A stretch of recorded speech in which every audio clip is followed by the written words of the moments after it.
पति ब्रह्मचारी।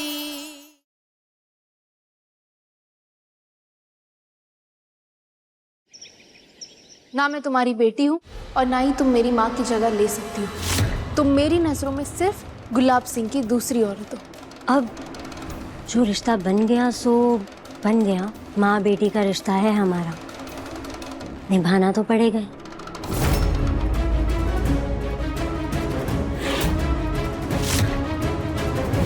और वैसे भी बेटी और दामाद का सम्मान तो भगवान के समान किया जाता है।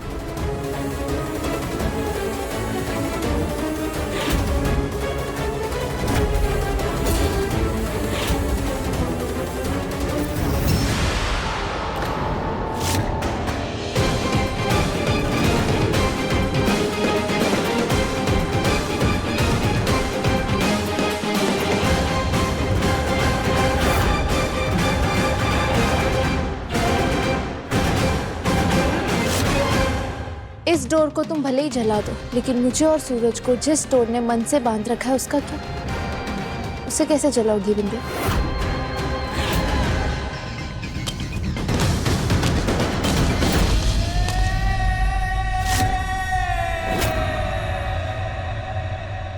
बिंदिया माँ। क्यों सूरज? अब ये माँ आरती की थाली लेकर अपनी बेटी के स्वागत में खड़ी है, लेकिन बेटी है कि पता नहीं क्या सोच रही है। खैर, जिन रिश्तों की शुरुआत तकरार से होती है ना, प्यार भी वहीं पनपता है। बस थोड़े सब्र की जरूरत है। आओ अंदर हो।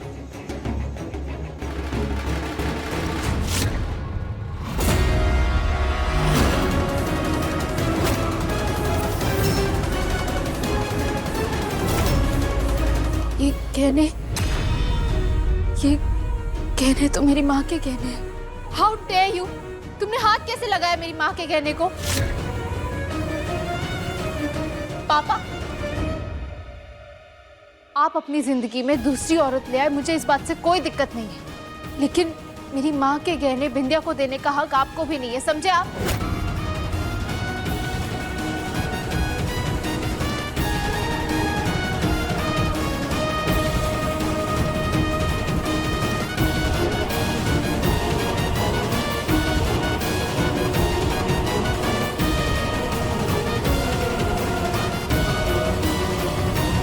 ईशा बेटा, मुझे सचमुच नहीं मालूम था कि ये गहने बड़ी दीदी के हैं। आज से ये सारे गहने तुम्हारे हुए। ये मुझे अलमारी में दिखा तो मैंने पहन लिया, और इन्होंने भी मुझे प्यार और संकोच में शायद मना नहीं किया। इसमें तुम्हारे पापा की कोई गलती नहीं है। ईशा जी, गलती किसी से भी हो जाती है, भूल जाइए, जाने दीजिए। गुड़िया बेटा, तुझे ऐसा क्यों लगता है कि मैं बिंदिया को तेरी माँ की जगह दे रहा हूँ? ऐसा नहीं है बेटा। अरे बेटा, कावेरी की अपनी जगह है, बिंदिया की अपनी जगह है। अगर मुझे सच में मालूम होता ना तो इसे मैं तुम्हें तोहफे में देती, क्योंकि मेरे लिए गहनों से ज्यादा रिश्तों की अहमियत है। प्लीज बिंदिया, ये नाटक बंद कर दो। विद्या, तेरी हद और पागलपन दोनों अच्छे से जानता हूं मैं, कि तू क्या कर सकती है और क्या नहीं। माफ कीजिएगा भाऊजी, ये भले आपकी पत्नी है, लेकिन ये बिंदिया अब तेरी भी सास है सरजू। याद रखना ये बात हमेशा। मैं जानती हूँ कि तुम दोनों मुझ पर भरोसा नहीं करते, गलती भी तो मेरी ही है। मैंने घाव ही ऐसा दिया है, पर घाव कितना भी गहरा हो वक्त के साथ भर जाता है। घाव भर जाए, दर्द खत्म हो जाए, लेकिन उसके निशान उस तकलीफ को जिंदा रखते हैं, समझी? अब इस बात पर तो मैं सिर्फ यही कहना चाहूंगी कि उन निशानों के साथ जीने की आदत डाल लेनी चाहिए।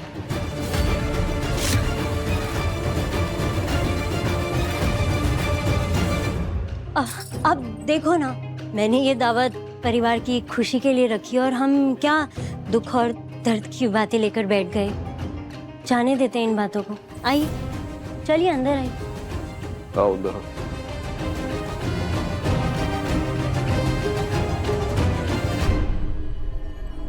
ईशा बेटी, आओ बैठो।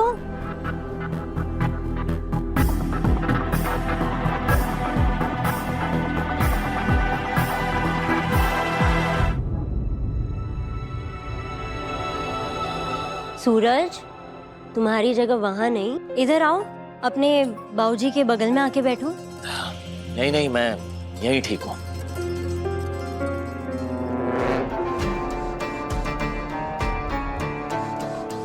अरे बेटा सरजू, आज तो मेरे लिए काम करने वाला सरजू नहीं है, बल्कि हमारा दामाद है।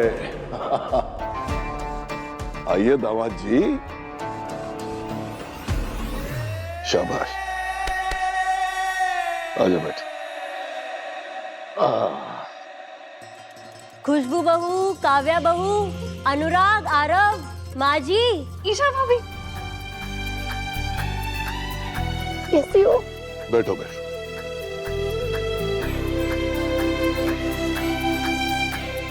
कैसी है तुम? खुश है ना? हाँ? खुश हो? बहुत खुश हो। चल बैठ। रिश्ते के नाते मैं तुम सभी की माँ हुई, यानी मिसेस गुलाब। इसीलिए मैं चाहती हूँ कि जो माँ के फर्ज पहले नहीं निभाए गए, उन्हें मैं निभाऊं।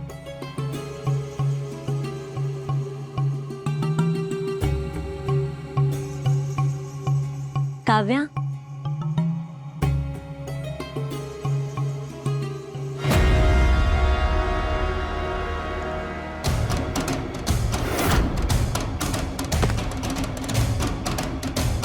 ये तो हमारे पुश्तैनी कंगर है, इसे तुम यहाँ क्यों लाई हो?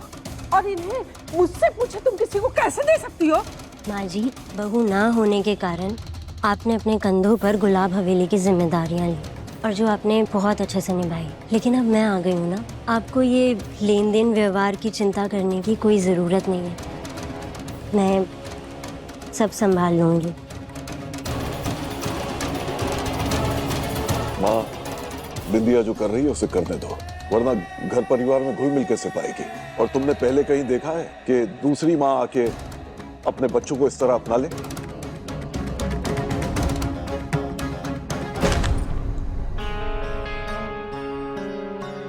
ये लो काव्या, तुम्हारी नई नई शादी हुई है तो तुम्हारी नई सास की तरफ से ये तोहफा तुम्हारे लिए। काव्या बहू, अपनी सासू माँ से आशीर्वाद लो।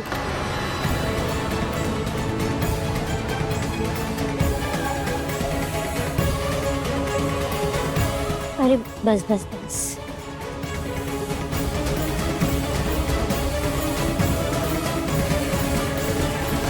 ये आपके लिए।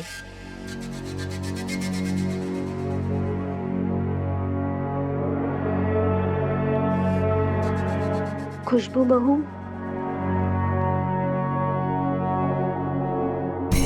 अरे ये आपके लिए। Thank you.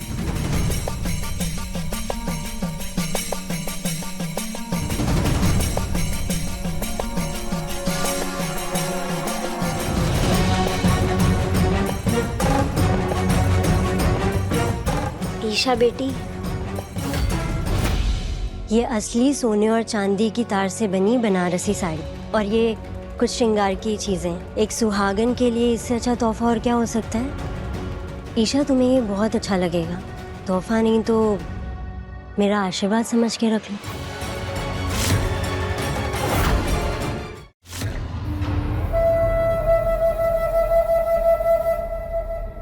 ईशा,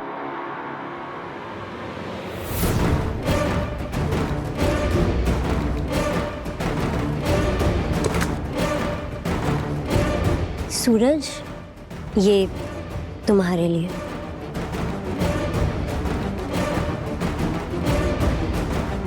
सरजू,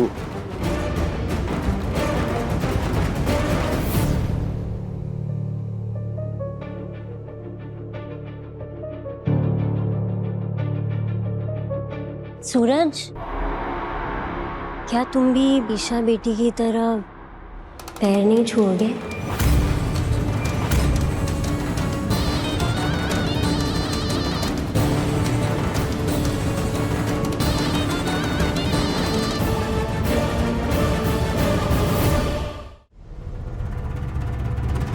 सूरज तो ब्रह्मचारी है, वो तुम्हारे पाँव कैसे छू सकता है? वैसे ही जैसे ये अपनी ताई माँ के पैर छूता है। सरजू, अब बिंदिया तेरी सखी नहीं तेरी सास है। क्या तू भी ईशा की तरह इस रिश्ते को मानने से इनकार करेगा?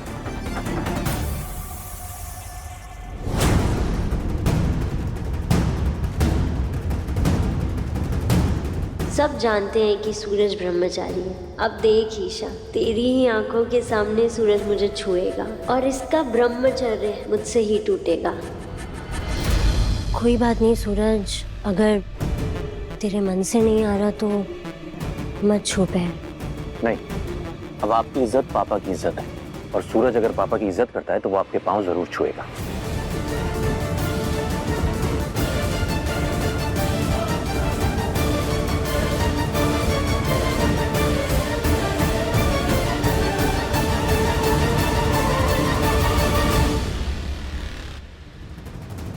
आई नो, तुम सूरज का ब्रह्मचर्य तोड़वाने के लिए उसे इस तरह मजबूर कर रही हो, लेकिन मेरे होते हुए तुम्हारी ये चाल कामयाब नहीं होगी।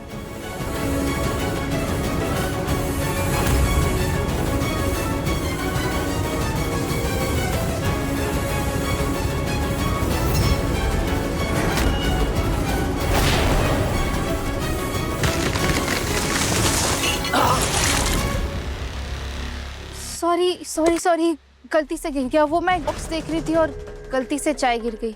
सूरज, तुम मेरे साथ किचन में चलो ना, ठंडे पानी से हाथ धुलवाती, वरना छाले पड़ जाएंगे। चल।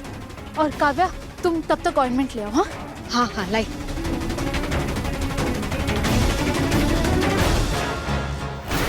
जब भी आती है कुछ ना कुछ गलत जरूर होता है। बताओ, बिंदिया बहू के पैर जला दिए। बिंदिया, तुम ठीक हो ना? जी मैं ठीक हूँ, कुछ नहीं हुआ। वो बस पैर नहीं जला है, थोड़ी सी छींटे गिरी है। कोई बात नहीं, बच्चे हैं ना, गलतियाँ हो जाती हैं। मैं ये सब साफ करवा देती हूँ।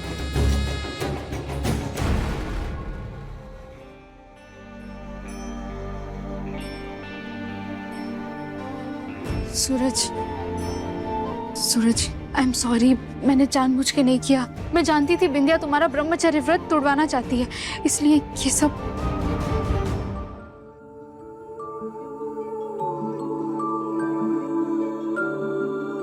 ईशा जी, मैं जानता हूँ कि आपने मेरा हाथ नहीं जलाया, बल्कि मेरा ब्रह्मचर्य टूटने से बचाया। वैसे ईशा जी, एक बात पूछूं, क्या आप नहीं चाहते कि मेरा ब्रह्मचर्य व्रत टूटे? सूरज, तुम्हारा ब्रह्मचर्य तुम्हारी पहचान है, और मैं नहीं चाहती कि तुम्हारी पहचान तुमसे जबरदस्ती छीनी जाए। ईशा जी, आपने एक बात पर गौर किया? बाबूजी बिंदिया पर अंधा भरोसा करने लगे। जल्द से जल्द हमें बिंदिया की सच्चाई सभी के सामने लानी होगी कि आखिर वो इस घर में किस मकसद से आई है, तब जाके ये नाटक खत्म होगा। लेकिन कैसे?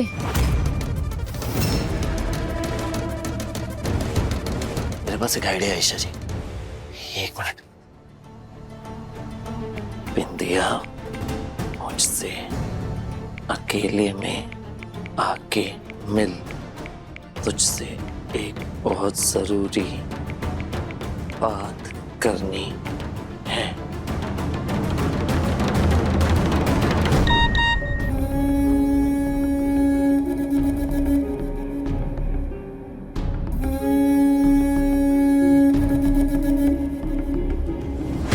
मैं अभी आई।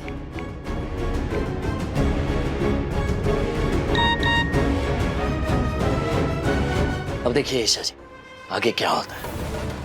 हाँ, हमें बिंदिया का सच पापा के सामने लाना ही होगा। लेकिन सूरज, तुम सावधानी रखना, बिंदिया इस वक्त कोई भी चाल चल सकती है। हाँ, फिक्र मत कीजिए ईशा जी, बस मुझ पर भरोसा रखिए।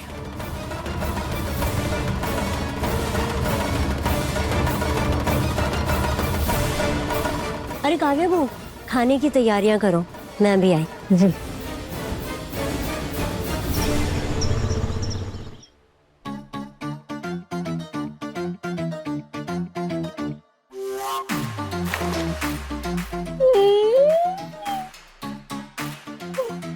बाबू, ठंड की पहली मटर कितनी मीठी होती है। लो, तुम भी खाओ। जी मोनिका जी, तारीखी एक बार माँ बन चुकी है, दोबारा बनने वाली है, लेकिन जरा भी अक्ल नहीं है। अरे इतनी सर्दी पड़ रही है, एक शॉल तो ओढ़ सकती ना कम से कम। खुद तो बीमार पड़ेगी, बच्चे पे भी असर पड़ेगा। तारीखी, पता है चोरी चोरी चुपके चुपके मटर खा रही है, पर दोबारा ऐसी हरकत करते देखा ना तो मुझसे बुरा कोई नहीं होगा। अरे खाना ही है तो ले, प्यार से खा, अच्छे से खा, हैं? और सुन, भजन कीर्तन भी कर लिया कर, बच्चे पे थोड़ा अच्छा असर आएगा, समझी? जी मम्मी जी। जय दुर्गे माता। आदिति, हाँ माँ। इधर आना। हाँ क्या? अरे बाकी बिहारी, जरा सूरज को फोन तो लगा। विंध्या ने उन दोनों को वहां किस मकसद से बुलाया है पता तो चले। अगर काव्या की ससुराल नहीं होती तो उन दोनों को वहां बिल्कुल नहीं जाने देती। पता नहीं क्या व्यवहार कर रही होगी विंध्या उनके साथ। लगा फोन, लगा। माँ, मैं फोन लेके आती हूँ।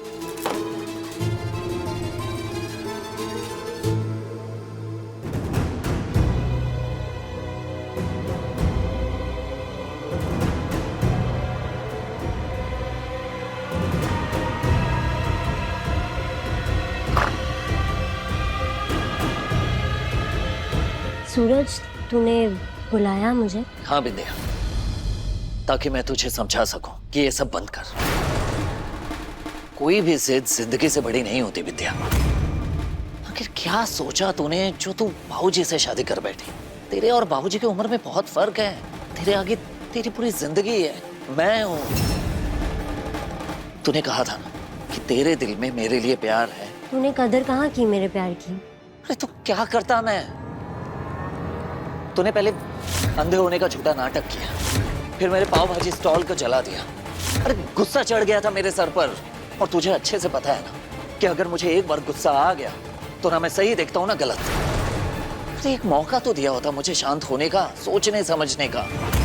तू मेरी सबसे अच्छी दोस्त थी, दोस्त होने के बाद भी तूने मुझे धोखा दिया। और इसका मतलब ये थोड़ी ना हुआ कि तू बाबूजी से शादी करने जैसा गलत कदम उठा ले और खुद को गड्ढे में झोंक दे। तो ये बता विद्या, क्या तू वाकई इस शादी में खुश रह पाएगी? हाँ देख विद्या, तेरी एक आवाज पे मैं तुझे गड्ढे से बाहर निकाल सकता हूँ। तू मेरे लिए अब भी मेरी पहले वाली विद्या है, सच कह रहा हूँ मैं। हाँ विद्या, मेरा गुस्सा पूरी तरह से शांत हो गया है। बस तू मुझे बता, क्या तेरे दिल में मेरे लिए अभी भी वही एहसास है जो पहले था? बोल विद्या। हाँ ठीक है मैं बात पापा, करता आप यहाँ, आपकी नई बीवी आपको ढूंढते हुए ऊपर कमरे की तरफ गई है। हूं। अच्छा, मैं आता हूँ।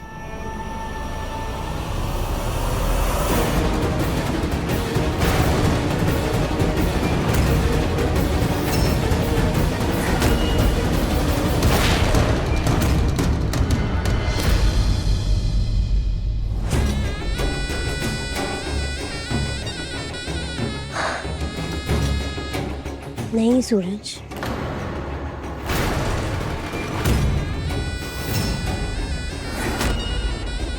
तुझे पाने की मेरी ख्वाहिश थी, पर अब सब खत्म।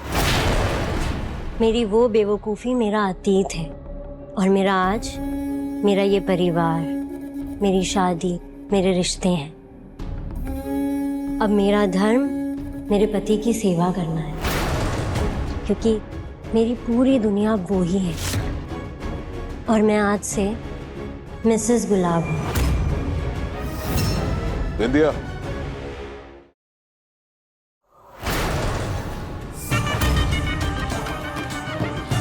तुम दोनों यहाँ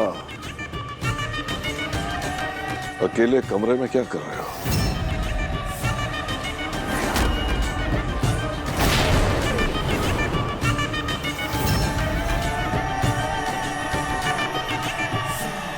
मैंने ही सूरज को यहाँ अकेले कमरे में बुलाया था ताकि मैंने उसके साथ जो कुछ भी गलत किया है माफ़ी मांगकर अपने दिल का बोझ हल्का कर सकूं और इसे ये भी बता दूं कि मेरी ज़िंदगी की हर एक सांस आपसे जुड़ी है और मैं बदल गई हूँ।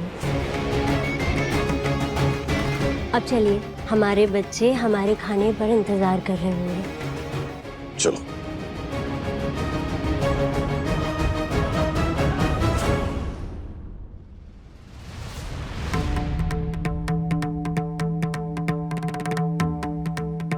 सूरज, मैं जानती हूँ कि तेरे दिल में ईशा के अलावा किसी और की जगह नहीं है। तू भी उसे चाहने लगा है और ये बात मैं मान चुकी हूँ, लेकिन एक दोस्त होने के नाते मैं बस तुझसे एक मदद चाहती हूँ।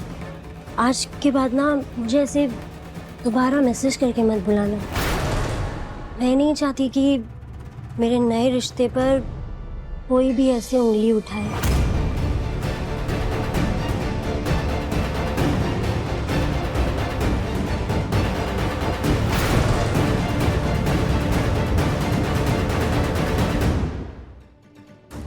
ईशा बेटा, नीचे खाना लग गया, आओ।